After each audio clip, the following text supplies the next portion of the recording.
Dando continuidade na série Vacinas de Abstinência, vamos falar agora sobre a teoria indutiva hipotética de eliminação, ou a teoria da eliminação hipotética de Thielen, né? Isso é uma teoria indutiva, o raciocínio, apesar do nome ser completo, o raciocínio é bem simples. Quem assistiu o vídeo anterior sobre teoria do processo de recaída entendeu que para a epistemologia a recaída é um processo onde o último ato é a reintoxicação física do abstêmio, da pessoa. Então, se você tem uma sequência de atos e daí houve a reintoxicação física, você precisa retroceder nesses atos para tentar entender quando se iniciou o processo de recaída. Veja como é simples. Eu vou exemplificar que vai ficar bem simples. Eu estava num grupo de anônimos e um colega disse que havia recaído. E aí, esse grupo do qual eu participo é um grupo onde tem feedback, é um grupo um pouco diferente.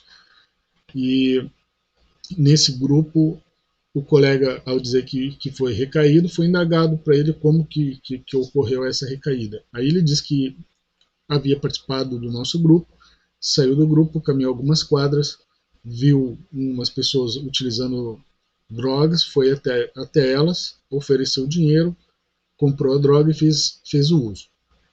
Então veja só, para ele a recaída foi aquilo. Aquele momento, aquela reintoxicação física dele foi recaída.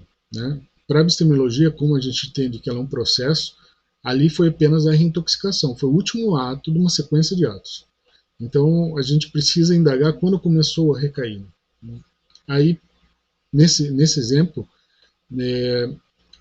ele disse que ele usou droga porque ele deu dinheiro. Então você pergunta assim, mas então você, quando ficou com dinheiro, você já sabia que queria usar drogas? Aí ele disse, sim, eu peguei o dinheiro para usar.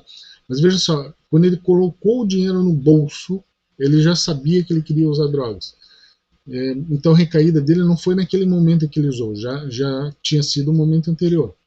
Mas a gente ainda vai mais longe. O que ele fez para pegar aquele dinheiro, quando ele praticou os atos para obter aquele dinheiro, né, de forma lícita, de forma genuína, quando ele estava trabalhando para obter aquele dinheiro, será que ele já não estava pensando em adquirir aquele dinheiro para poder usar drogas?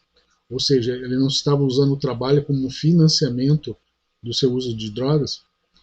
Me parece que sim. Então veja, ou você dá mais um passo atrás ainda. Então, para analisar isso. Então ele estava trabalhando para isso. E quando ele foi trabalhar para isso, será que ele já não sabia que ele ia trabalhar para adquirir dinheiro para ir comprar drogas? Então, veja só, você vai voltando nisso até chegar um momento em que você identifica que se iniciou o processo de recaída. Então, esse processo de recaída, algumas vezes, pode ter começado muitos meses antes. Eu fiquei sabendo de um processo de recaída onde a reintoxicação física ocorreu quando a pessoa estava com 20 anos de abstinência. Mas o processo de recaída havia se iniciado quando ela estava com 15 anos de abstinência. Quer dizer, ela ainda passou 5 anos em abstinência, mas desenvolvendo lentamente o seu processo de recaída até culminar com a reintoxicação física aos 20 anos de abstinência. Então foi a maior recaída, o maior processo de recaída, o mais longo que eu vi até hoje. Né? E quando a gente analisa isso tudo, a gente vai chegar lá atrás, a gente vai ver se a pessoa tinha reservas. Né? A gente percebe que a fissura não tem nada a ver, porque ela não ficou com fissura 5 anos, nesse segundo exemplo que eu dei. Mas ela tinha reservas que fizeram com que ela pudesse ter uma certa autossuficiência, e com essa autossuficiência ela praticou atos que geraram autopiedade, e essa autopiedade estava por trás de tudo. Aí ela praticou uma série de excessos para compensar a autopiedade que ela sofria, deu mais problema, mais coisas erradas, e assim foi evoluindo até que chegou o momento que ela se reintoxicou. Então vejo que ela é muito sutil, muito delicado esse tema. Esse tema é um tema muito muito complexo, tem que ser analisado de maneira muito subjetiva, apesar de a gente tratar sempre o processo de recaída de uma maneira objetiva, com uma sequência de atos e tudo mais, a gente tem que pegar isso e aplicar num sujeito, senão ele não tem função nenhuma essa teoria.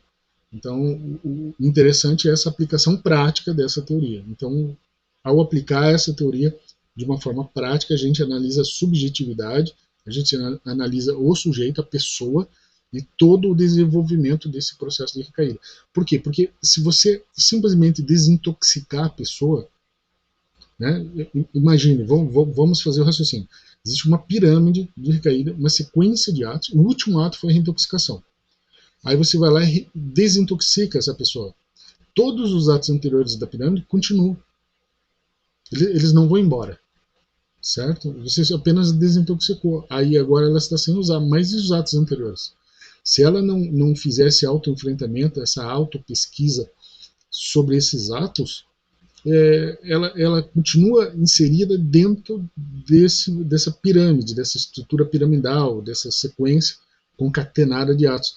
Ela continua num processo de recaída, ela continua recaída, mas sem ter usado, certo? Dentro dos fenômenos como recaída emocional, recaída sem uso, por aí vai, tá? Então, essa teoria indutiva hipotética, né, ela é baseada numa pessoa que escreveu sobre isso em 1894. Ela escreveu em outra, isso se refere a uma outra situação, mas a gente consegue aplicar aqui de forma bem simples, basta entender a recaída como essa sequência de atos. Tá? Lembrando, né, que existem vários desvios na abstinência. Né? Eu considero que existem 4 desvios, né? De primeiro, segundo, terceiro e quarto escalão. A recaída é um processo, né? Um desvio. A teoria do processo de recaída se aplica a um dos desvios, que é o desvio de primeiro escalão, tá? Que faz com que a pessoa retorne ao universo adicto. Existem outros 3 escalões, o segundo, o terceiro e o quarto, que a pessoa está em abstinência, ela não recai.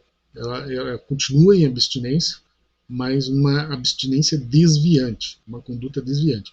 Isso a gente vai estudar dentro de uma série que eu vou fazer de vídeos sobre abstemiopatias. Lá dentro a gente vai estudar esses desvios e voltar a falar com detalhes sobre o processo de recaída, sobre fissura, gatilho, reserva, sobre todo esse tema.